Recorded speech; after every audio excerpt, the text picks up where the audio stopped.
3 years of war with Russia and Ukraine continuing its push for NATO membership. This time, the Ukrainian President Volodymyr Zelensky is saying he is ready to step down if it meant that Kiev would be admitted to the military alliance.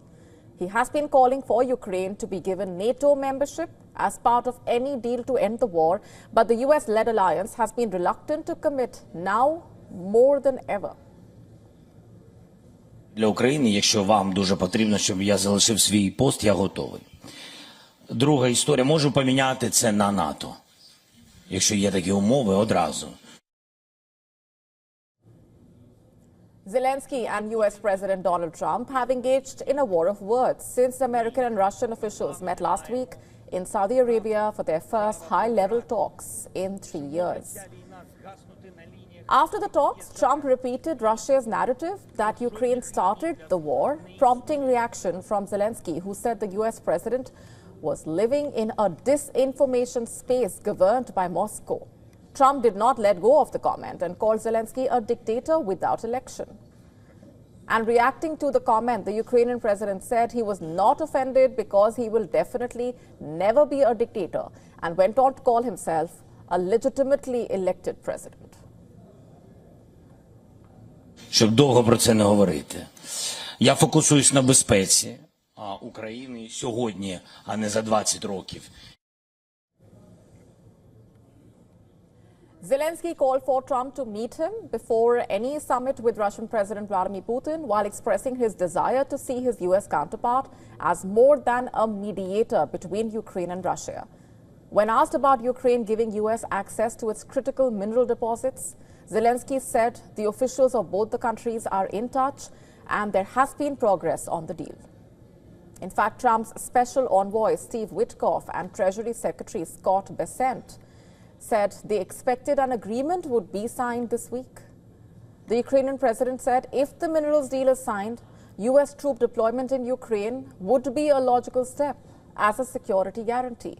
He also refused to acknowledge that Ukraine owed Washington $500 billion, a figure often cited by Trump as the total wartime aid provided by the US to Kiev. A support tracker by Germany's Kiel Institute for the World Economy showing the US has so far committed $114 billion in total support to Ukraine. Europe continues its push to bolster Ukraine, with leaders of France and the UK heading to the US to convince Trump not to abandon Kiev in pursuit of a peace deal. This as Russia and US teams plan to meet again this week to discuss improving relations after the war in Ukraine had pushed it to the worst level since the Cold War. In fact, European leaders will be holding a special summit on the 6th of March to discuss Ukraine and European defense. And as Russia's offensive continues, on Sunday, Ukraine's Air Force Command spokesperson said record 267 Russian drones were launched in a single coordinated attack on the country. Ukrainian officials saying 13 regions were targeted. And while many of the drones were repelled, those that were not caused destruction to infrastructure and at least 3 casualties. Meanwhile, thousands rallied in support of Ukraine on the 3rd anniversary of Russia's full-scale invasion, which began on the 24th of February 2022. The UN General Assembly is to vote on a text resolution drafted by Ukraine and the EU on the war today, which says it is urgent to end the war this year and clearly repeats the Assembly's previous demands: an immediate cessation of Russian hostilities against Ukraine and an immediate withdrawal of Russian troops.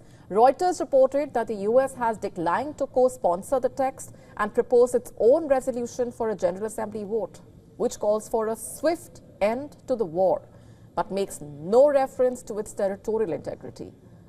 In fact, late on Friday, the US also gave the same draft resolution to the UN Security Council and is now pushing for the UNSC to vote before the General Assembly meets. Maybe because the General Assembly, representing all members, has clearly and overwhelmingly supported Ukrainian sovereignty, while the 15-member Security Council has been paralyzed in a way by Russia's veto power.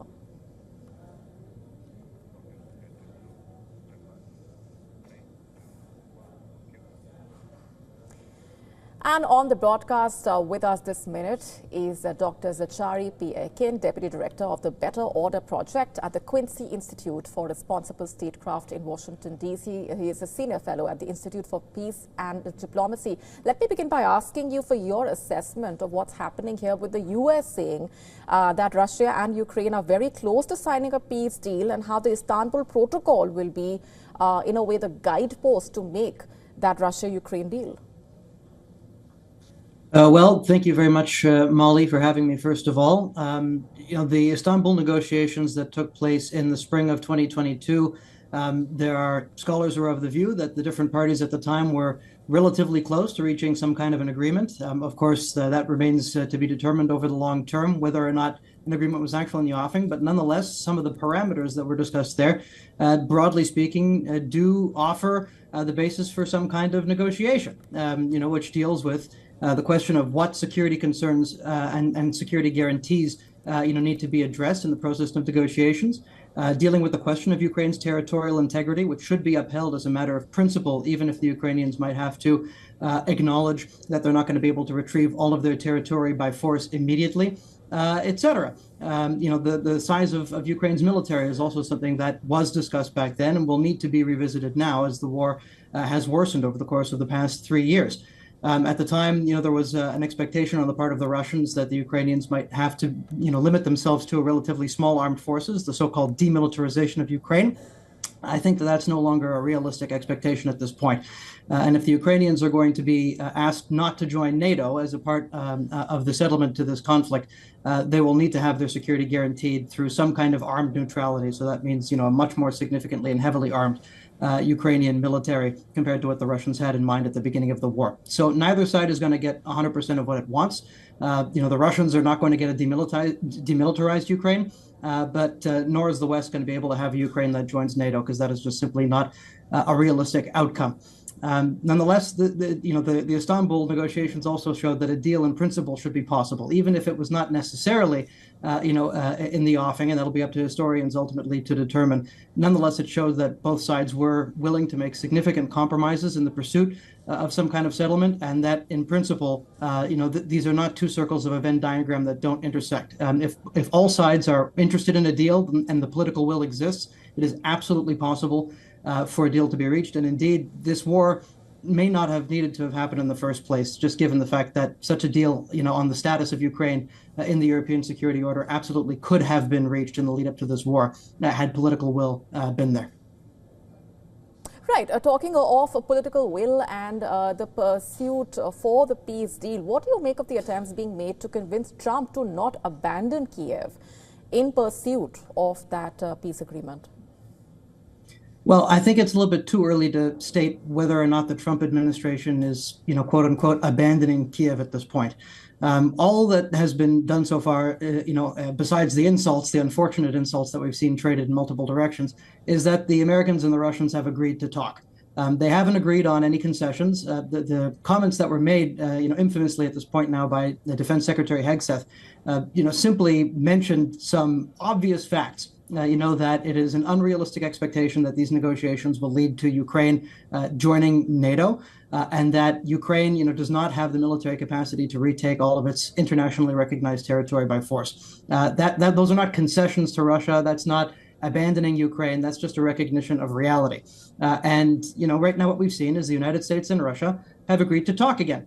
They haven't fully normalized their diplomatic relations, but they've acknowledged that it is important for two great powers to be able to speak in the interests of European security and indeed global security. And unfortunately, for the better part of the past 3 years, at one point or another, either the Americans or the Russians have been saying that we can't talk about other issues so long as we disagree on Ukraine. We can't talk about nuclear arms control and strategic stability if we have different views on Ukraine. That's not a responsible position for great powers to have. It is in the interests of the world for Washington and Moscow to have some kind of functional dialogue, to ensure global security writ large. So what we've seen so far from these talks in Riyadh so far, is to some extent the decoupling of questions related to the resolution of the war in Ukraine from a U.S.-Russia restoration of diplomatic ties track. And that is perfectly legitimate. And we don't know necessarily what's going to be happening in the negotiations to come. Lots of parties and stakeholders are going to be consulted. Right, of course, uncertainty definitely on the cards as well, along with those question marks. We're leaving it there for the moment. Thanks very much for sharing your perspectives. Thanks so much to you.